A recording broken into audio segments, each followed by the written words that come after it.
Hello, I'm Jeremy Vine, and this is Panorama. It's been 2 years since the banking crisis tipped us into the worst financial meltdown for decades. But has anything changed at our banks? The city is full of greedy, ruthless, clever people.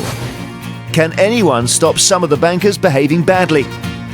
Unless there's really substantive change, it is nearly certain that there will be another financial crisis within 25 years. And with some bailed out banks returning to profit, is it back to the old ways for bankers? How was your bonus this year? I did all right. Only one Maserati.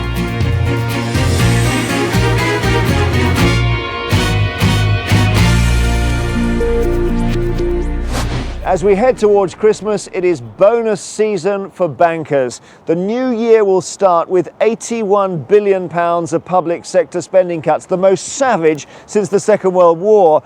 But that £81 billion is still less than was spent saving our failing banks.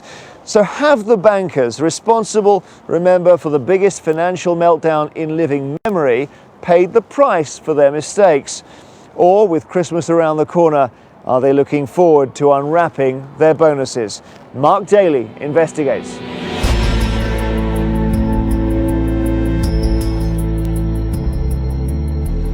October 2008, and two of Britain's most historic banking institutions, the Royal Bank of Scotland and Halifax Bank of Scotland, were on their knees. Banking bailout, the government... The end of an era for British banking, some of the biggest... for banks. Gordon Brown says he expects a plan to be... It was an event that would change Britain forever. Banking would never be the same again.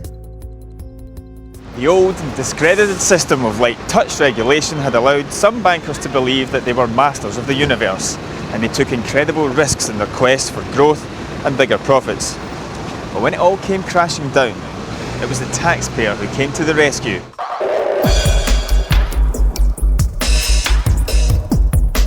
The government became the majority shareholder of RBS.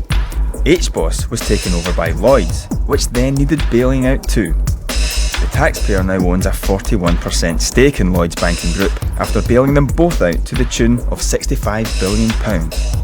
We were promised an end to bonus culture and more stringent controls on bankers. We must now reform and renew the international financial system. Very high probability that this is the turning point. The short-term bonus culture has got to end. But have these promises been fulfilled? Focusing on RBS and Lloyds 2 years on from the crisis, we investigate whether banking culture with its infamous bonuses has really changed at all. Our investigation centres on London's financial district, the City. This autumn, I got a ticket to a banker's ball thrown by lifestyle magazine Square Mile. I spruced myself up to mingle with some of Britain's top bankers. As I arrived, I was struck by the grand nature of this massed affair. It was for charity though, and they did all pay to come. With the champagne flowing, I grabbed the Mayor of London, Boris Johnson. Do you have 30 seconds for the BBC? Yeah, go on. And asked whether it was simply back to business as usual for the banks. It isn't business as usual, and I think it's absolutely vital that banks that have been hugely supported by the taxpayer understand their role in society and their obligations to wider society. There's going to be a lot of temptation, a lot of pressure for banks to go back to the old ways of giving out very, very big bonuses with no real regard for public feelings. It is going to be a problem, but I must go now. You're going to deal with the bonus culture then? You've got to go. You're going to try? Yeah.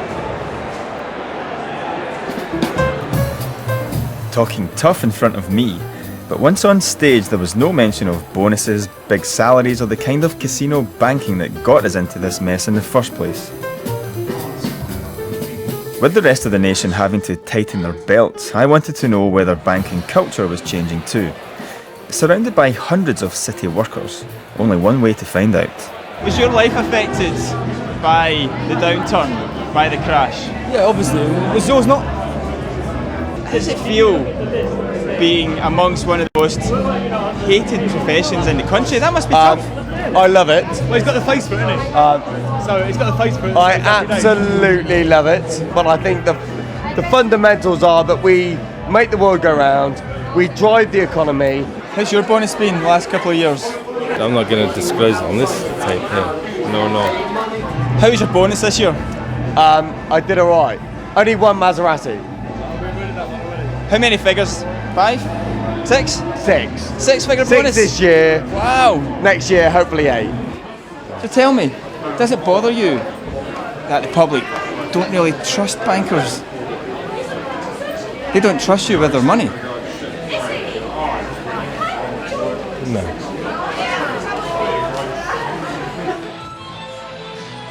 Then, an unexpected surprise. I was able to snatch an interview with one of the most powerful bankers in Britain, Lloyd's director, Truett Tate. Now, I've explained to you what the question areas would be and that you're okay with that. Absolutely.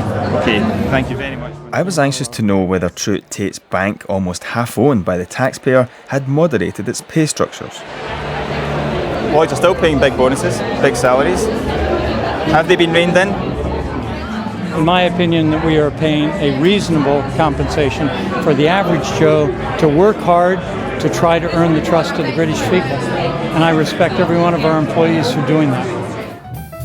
Well, this average Joe was the highest paid Lloyd's director last year, with a salary of £640,000, topped up with a bonus of more than £1 million.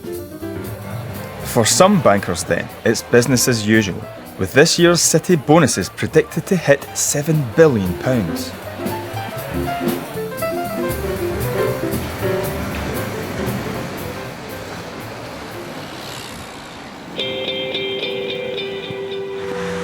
But there are others, at the opposite end of the banking pay scale, who've borne the brunt of the crisis. Over the past 2 years, 20,000 jobs have been lost within Lloyd's banking group. Angela and Stephen Robson, who live near Glasgow, are former Lloyd's banking group employees. Within months of each other, both were made redundant. I was having sleepless nights wondering how we were going to cope financially. You've obviously got certain outgoings, you live to your means. We were living to the means of having 2 salaries coming into the house. So it had a massive impact. Neither of us would really sleep in. We cancelled Christmas.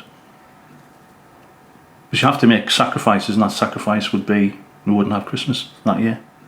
The couple were out of work for almost a year. I was applying for 25 jobs a week on average.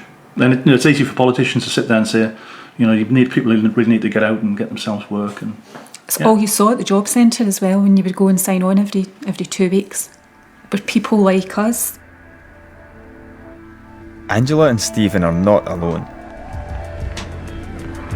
It is estimated that the banking crisis resulted in around 50,000 job losses across the financial sector.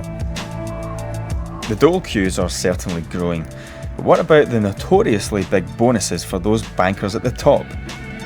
Gideon Anderson is best-selling author of City Boy.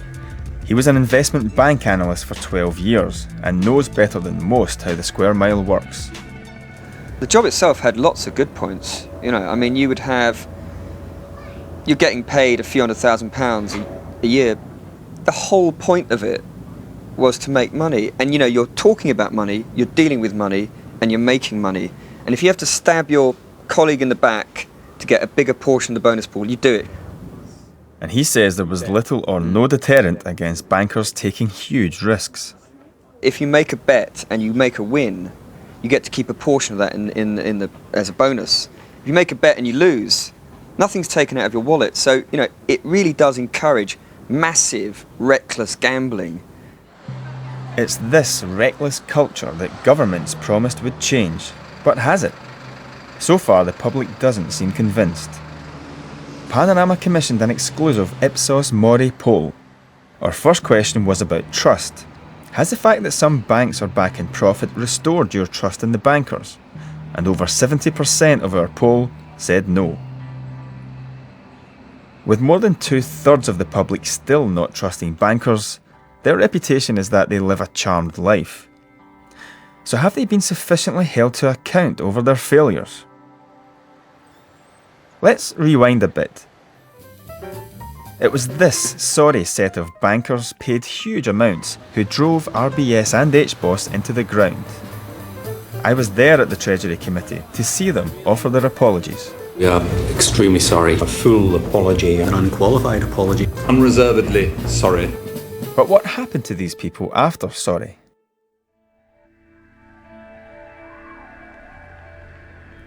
RBS chief Sir Fred Goodwin left almost immediately. His departure was eased though with a pension pot of £8.3 million.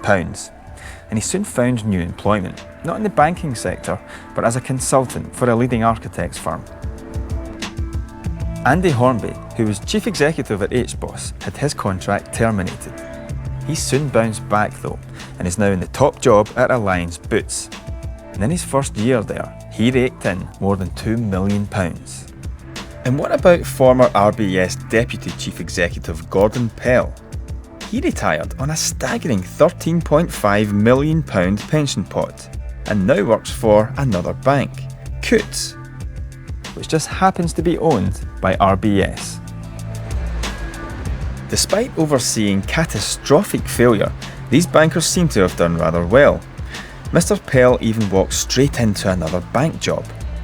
So how can that be a deterrent against banks being reckless in the future?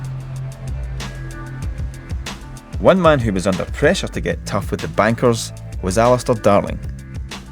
There is a question as to whether or not some of the senior people concerned at the top of these institutions should be allowed to carry on in future. Now, the Financial Services Authority has a legal duty to make sure that if people have behaved like that, then they can put them off the road, so that people actually know if they're at the top of an organisation, they have a duty to actually know what the organisation is doing, and if it's doing things it shouldn't be doing, then they need to do something to stop it. In a financial crisis which triggered a government bailout and hundreds of thousands of job losses, how many people at RBS and HBOS have been, in Alistair Darling's words, put off the road by the industry regulator? So far, the Financial Services Authority has taken action against just one senior banker, and that's RBS's former head of investment banking, Johnny Cameron. At the end of the FSA investigation, Cameron was cleared of any wrongdoing, did not admit guilt, and was not fined. He did agree not to work full-time in a bank again, but just recently he got a new job as an advisor to an investment banking firm. But because it's only part-time, it's within the rules. And when the FSA investigated RBS's failings as a whole, it found no evidence of wrongdoing. Failed banks, a crushed economy, but it seems few bankers seriously held to account. In our poll, we asked if you were satisfied with the action taken against the bankers who failed. Only 15% of those polled said yes. According to the head of the British Bankers Association, those responsible for the problems at the banks have paid the price for their mistakes. Sanctions on individuals are actually quite significant. People do lose their jobs and can never work again. Those who held responsibility have left. Although we've learned of at least one banker and his team responsible for bad investments who've definitely not left. Graham Shankland was head of HBOS's apparently hugely successful integrated finance unit. There was generally just this feeling that they walked on water. They felt the credit bubble would last forever. Ian Fraser is a financial journalist who's written about Graham Shankland's work at HBOS. It was seen as quite pioneering at the time because it didn't just lend to companies, but it also bought equity stakes or ownership stakes in the companies to which it was lending. They did take some very reckless decisions. When the HBOS empire came tumbling down in 2008, it became clear that integrated finance had made some disastrous investments. And when new owner Lloyds bought the bank, it was forced to write off billions in bad debt. They discovered some real horrors lurking within there. They discovered some really cavalier and reckless lending had been going on. What surprised some people in the industry at that time was that Graham Shankland and the integrated finance team stayed, and they moved across to Lloyds. And earlier this year, when Lloyds sold off the integrated finance assets to city firm Collar Capital at a huge loss, Graham Shankland and his colleagues yet again escaped the axe and were allowed to keep their jobs. But that isn't all. Despite integrated finance costing the bank and therefore the taxpayer hundreds of millions of pounds, Graham Shanklin and his team could still do very well indeed out of this new venture. Despite his unit being responsible for the losses in the first place, Shanklin is still making money managing the same assets. Now remember the Lloyds banker from the party? Truett Tate oversaw a large part of this affair. He told me that some bankers deserved a second chance. By and large, I think that most all banks have tried to look at people who made bad decisions, given them a chance to address those, and by and large, I think there has been a clearing out, as you say. By and large, very, very difficult to say. Many people made decisions that were well informed. I think they did the best that they could. Some of those were mistakes. But would the taxpayers who bailed his bank out understand why Shanklin and his team of failed bankers were allowed not only to keep their jobs, but get another stab at making millions? Taxpayers should say to me, Truett, who can give us the best return? So I went to an outside company, Collar, one of the most respected private equity firms in the world, and said, your choice. Pick who you think will get the most value. And he said, that team will give the taxpayers of this country the most value for that investment. And you know what I said? I agreed with them because I want to get the most value for the taxpayers in this country. What do you think about that, Mark? As a taxpayer, reasonable logic? That sounds to me like a reward for failure. What failure? Instead of being disgruntled about bailing out the banks, Truett Tate believes taxpayers should see it as an investment. There are a whole lot of people, myself included, who would love to get the kind of return on their investment that the taxpayer has made into this bank. They've made an investment which is making money. If you could come up with me with an investment into infrastructure which would have returned more for the taxpayers, I'm all ears. Right now, the country is in the doldrums, is it not? Yeah. And its investment in the banks is profitable. Help me, Mark. What's wrong with that? Lloyds has returned to profits of $1.6 billion in the first half of this year, exactly what the government wants. But what do the former Lloyds employees think of Truett Tate's suggestion that taxpayers should now be pleased? Help me, Mark. What's wrong with that? It was a slap in the face to absolutely every single taxpayer in this country and every single person who's lost their job as a result of decisions that were made by those bankers. These people live in a completely different world. The devastation and heartache it's caused families. There are tens of thousands of people that were affected alone just by the HBOS and Lloyds merger. 2 years on from the bailout, Lloyds isn't the only bank posting profits. But the real cost of the crisis is far from over. The coalition government's comprehensive spending review announced £81 billion worth of painful public sector cuts. But how much will the bailed out bankers be sharing the pain? We're entitled to know, after all. We do own 83% of RBS and almost half of Lloyds.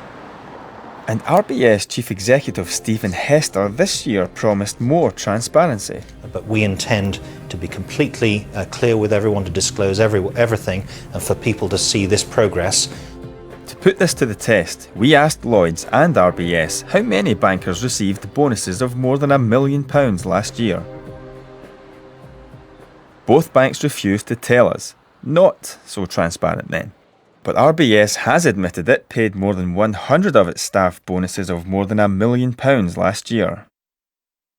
And despite slipping into the red last month, RBS has set aside £2.1 billion in pay and bonuses for its investment bankers for the first 9 months of this year. And Lloyds, mainly a retail bank, paid out a reported £200 million to its staff in bonuses last year, whilst still in the red. That's no surprise to Geraint Anderson. In his bank, the best way to judge pay was against the Prime Minister's salary. We used to judge our bonuses by the Prime Minister. You know, like I got 3 PM, I got 4 PM. You know, it's like you just do it like that. And the justification's always been, oh, it's a really stressful job. You've got to work really hard. You could lose your job at any minute. So we asked RBS and Lloyds how many of their bankers were paid more than £142,500, the Prime Minister's wage. Again, they refused to tell us. But they do have to declare executive level pay. So using the PM measure, let's look at those running the banks we bailed out. Eric Daniels of Lloyds can earn a maximum of £8.7 million for last year, making him a 61 PM. RBS's Stephen Hester's full earning potential in cash and shares is £8 million if he meets his targets. That would make him a 56 PM. Far from banks changing their ways, Stephen Hester can now earn twice what his predecessor Sir Fred Goodwin earned in the year before RBS was rescued. How does the then Chancellor justify that? He is incentivised to turn that bank round, but then it's in every single person's interest in this country. The bank is turned around. It was necessary to get somebody who could actually get a grip of RBS, which potentially could have lost us billions of pounds. Now, that's not going to happen now. But do the men running these bailed out banks really need to be paid 50 or 60 times more than the man running the country? The big bonus pay, if you like, that you see sometimes reported here is for a small section of those banks, predominantly the investment banking area, that operates internationally. Either we pay them for this extraordinarily complicated job that they have to do, or we don't get those people. Economist Will Hutton, who recently published a government paper on public sector pay, believes that's not a good enough reason. Bankers are paid much more than executives in any other walk of business life. The idea that you have to pay these people stratospheric sums of money. Underwritten by the taxpayer. Underwritten by the taxpayer. It's offensive. You get these very mobile teams that can move from one bank to another. Unless you pay us what we think we're worth, we're going to move from bank A to bank B. And so bank A says, oh, blimey, God, I better pay you more. And even when attempts are made to get a grip on the bonus culture, they don't seem effective. Just ask the former Chancellor of the Exchequer, who's admitted his 50% tax failed to curb the bonus culture. You cannot legislate to change a culture, if you like, in this particular area. I said to the banks, and remember it was a one-off tax, because the thing about a bonus tax is if you do it by the time you do it the next year, they will have found some way to get round it. What I said was, this is a one-off tax. If you insist on paying these sums, then the taxpayer will get 50% of it. And indeed, the taxpayer has had 50% of it. The Coalition has replaced Alistair Darling's one-off bonus tax with a banking levy. Less to curb bonus culture and more to ease the taxpayer's burden. But it will amount to less than 1/10 of 1% of the bank's revenue. Treasury Minister Mark Hoban insists the levy is fair. We believe that the bank should make a fair contribution towards the risks they pose to the stability of the UK economy, and we believe that the levies are the best way of doing that. How much will it be? Year on year, the banks will pay £2.5 billion a year. The previous government only had a tax that was for 1 year only that raised £2.3 billion. So the banks will make a continuing contribution towards the Exchequer, and I think it's important that they do so. But we need to bear in mind that these businesses are mobile; they can move over offshore. So we need to strike the balance between what's fair but also what's competitive. It's the Treasury Select Committee which holds Mark Hoban to account, and one of its members is less than impressed. This bank levy is a walk in the park for the financial services sector, have no doubt about that. When I have met with representatives of the banking industry, they've been pretty relaxed about it, and I take the view that if they're not concerned or expressing anxiety about it, we're probably not being tough enough. The fear, though, is that if the government gets too tough, bankers will take flight. Is this something you've heard before? Of course we've heard it before, and when Alistair Darling introduced his super tax on their bonus pools, they all said they were going to head off to Switzerland and other jurisdictions, and we actually saw the numbers of people from the sector going to Switzerland in the last financial year drop by 7%. We shouldn't be letting them blackmail us. With successive governments having a limited impact on the industry, might new European regulations fare better and, above all, change the infamous bonus culture? European banking regulators have just decided that from now on only 30% of bonuses are to be paid in cash and the rest in long-term shares. Will these new regulations stop banks paying the kind of bonuses that we've seen so far? Yes, the new regulations will certainly stop bonuses being paid out in the way that we have seen so far. Definitely. However, what we are now seeing is as the discretionary bonus payment has been more restricted, the fixed base salary component of remuneration packages is increasing. So smaller bonuses, but the prospect of even larger pay. Does that mean carry on banking for our bailed out bankers? RBS's Stephen Hester and outgoing Lloyds CEO Eric Daniels declined to be interviewed, but did offer some cooperation. They said they were aware of sensitivities surrounding pay and transparency, but were not prepared to disclose any more than they had to until new regulations were enforced. Both emphasised the importance of operating in a competitive environment in order to repay the taxpayer. RBS told us it had introduced clawback clauses, deferred bonuses, and done more than any of its competitors to reform pay. And Lloyds said it took a prudent approach to rewarding staff, whilst ensuring they were properly incentivised. So banks say they're changing, but can we really trust them to behave this time? The coalition is setting up a new body to police banks, and Andrew Bailey, its deputy, admits previous regulation was not up to scratch. There were failures in the previous system, and I can understand why, therefore, the public would say, well, in that case, what do we know that this is an out-of-control system? Bailey's new regulator is to clamp down on risky trading, and banks must now hold more capital to absorb any future losses. Could that help us trust them more? In our poll, we asked whether you were confident the new government could prevent another crisis from happening. 2/3 of those polled said they were not. With so many failed bankers seeming to go unpunished, are the public right to be so sceptical? Unless there's really substantive change, it is nearly certain that there will be another financial crisis within 25 years. And we're in a period in which banks do their business, make their bonuses, and once a generation, there's a collapse and the taxpayer picks out the bill. I mean, that's actually what we have. And the British public kind of smell it, and they're right. The coalition is talking tough, but will the new rules and regulators keep the banks in check? Should banks be scared of you? They should be appropriately nervous and appropriately aware of what could be done if they go in the wrong direction. We owe it to our successors not to get back into the position that we found ourselves in summer of 2007. And until the banks are fixed, the stakes remain high. You think, what if it happens to you again? That's the big, big fear. What if it happens again? Mark Daly reporting there. The government's Independent Banking Commission is carrying out a wide-ranging review into the financial sector and will publish its findings next year. In the meantime, that estimated £7 billion the city is planning to hand out in bonuses to its bankers for this year will make this a very happy Christmas for some.